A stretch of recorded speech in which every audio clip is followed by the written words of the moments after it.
Hello everyone, আসসালামু আলাইকুম।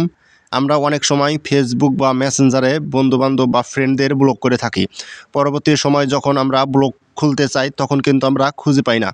তো আজকের ভিডিওতে আমি আপনাদের দেখাবো কিভাবে আপনারা ব্লক করা বন্ধুদের আনব্লক করবেন। তো চলুন ভিডিওটা শুরু করা যাক। তো প্রথমে আপনি ফেসবুক অ্যাপ্লিকেশনে যে আইডিতে ব্লক করেছেন সেটাতে চলে যাবেন। তারপর থ্রি ডট আইকনে টাচ করে একটু নিচে আসবেন। নিচে আসলে এখানে দেখতে পাবেন সেটিংস অপশন। তারপর এখানে আপনারা সেটিংস অপশনে একটা টাচ করে চলে যাবেন সেটিংসে। তো ফেসবুক সেটিংসে চলে যাওয়ার পর একটু নিচে আসলে দেখতে পারবেন এখানে ব্লক করা অপশন। তো আপনারা ব্লকে টাচ করলে আপনারা যতগুলো ফ্রেন্ডদের ব্লক করেছেন সবগুলো কিন্তু এখানে চলে আসবে। তো আপনার থেকে একটা ফ্রেন্ডদের আনব্লক করে দেখাবো। তো আমরা আনব্লক করবো, এখান থেকে আবার আনব্লক করে টাচ করব। টাচ করলেই এটা কিন্তু খুলে গেছে। তো এখান থেকে আমি এবার ফেসবুক অফিসিয়াল যেটা রয়েছে সেটাতে যাব। যার পর এখান থেকে থ্রি ডট আইকনে টাচ করব। টাচ করার পরে একটু নিচে আসবো।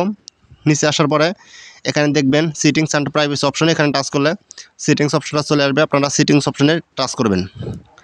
তো সেটিংস অপশনে টাচ করার পর আবার এই যে সেমভাবে আপনারা একটু নিচে আসবেন। নিচে আসলে এখানে দেখতে পারেন ব্লকিং অপশন। তো আপনারা এখানে কিন্তু সেমভাবে আপনারা সবগুলাকে কিন্তু খুঁজে পাবেন। যত বন্ধুবান্ধবকে আপনারা ব্লক করেছেন সবগুলা কিন্তু খুঁজে পাবেন। তো আপনারা এখান থেকে যদি আনব্লকে একটা টাচ করেন তাহলে দেখতে পাচ্ছেন আনব্লক লেখা।